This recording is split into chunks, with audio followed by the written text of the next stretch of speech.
Respublikamızın hər yerində baharın gəlişi yüksək əhval-ruhiyyə ilə qarşılanır. Bugün Şabranda da Novruz bayramı münasibəti ilə əlaqədar təntənəli bayram tədbiri keçirilib.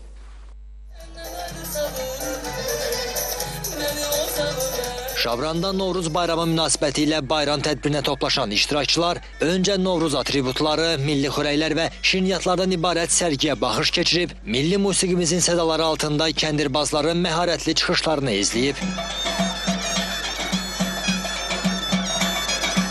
Tədbirdə çıxış edənlər bildirib ki, bahar bayramı paklığın, ruzi bərəkətin rəmzidir. Novruz həm də təbiətin oyanışını, suların durulmasını, yaz günəşinin xoş əhval-ruhiyyəsini insanlara bəxş edir. Bütün Azərbaycan xalqının Novruz bayramı münasibəti ilə ürəkdən təbrik edirəm.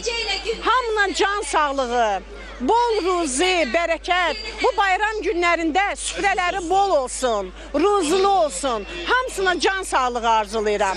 Novruz bayramınız mübarək olsun. Bugün cəbhə bölgəsində, səngərlərimizdə dayanıb, millətimizin, xalqımızın keşiyini çəkən, dövlətimizin, torpaqlarımızın ərazi bütövlüyümüz uğrunda canını belə əsirgəməyən əskərlərimizi, hərbiçilərimizi təbrik edirəm. Gələn ilki Novruz bayramımızı biz Qarabağda, Cəbrayılda, Qubadlıda, Laçında, Kəlbəcərdə və digər Ağdamda qeyd edəcək.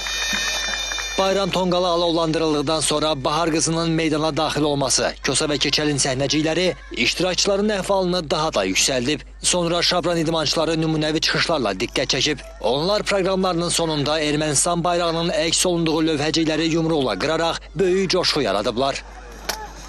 Alqışlar idmançılarımızı. Meydanda milli musiqinin sədaları altında rəqslər, müğənnilərin ifaları bayram tədbirinə daha da rəng qatıb. Elmar Əbülfətoğlu, Sahib Məmmədov, Şabran.